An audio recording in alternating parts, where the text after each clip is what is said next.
This guide walks you through factory resetting an HP Pro X2. Follow along to restore Windows, remove personal data, and return your device to its factory default settings. So this should hopefully be a pretty straightforward process, guys, and without further ado, let's go ahead and jump right into it. It's supposed to not delete your personal files.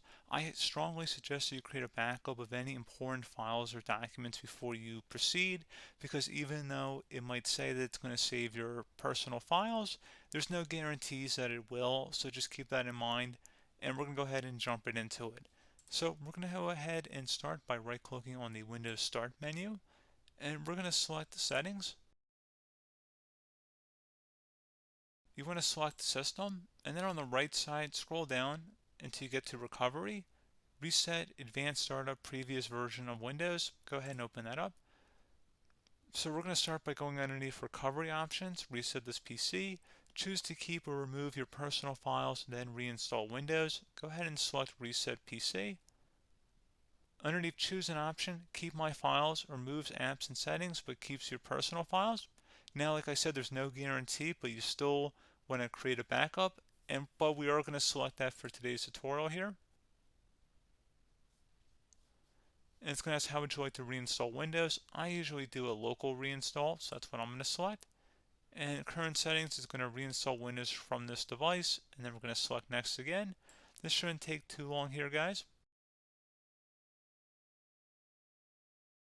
And resetting will change settings back to their default, keep personal files, reinstall Windows from this device, remove all apps and programs, and you can also view what apps will be removed. This will take some time and your PC will restart. These are the apps that will be removed, so take note of that. So you're definitely going to have to reinstall some stuff once it's done. So it looks like I accidentally closed out of there, so I'm just going to go back to exactly where we were. And we're just going to go ahead and proceed with the reset here and select reset.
And there you go, guys. Should be simple as that.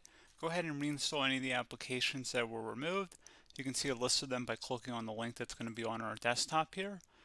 And that's pretty much it, guys. So, as always, thank you for watching this brief tutorial. Do hope I was able to help you out, and I do look forward to catching you all in the next tutorial. Goodbye.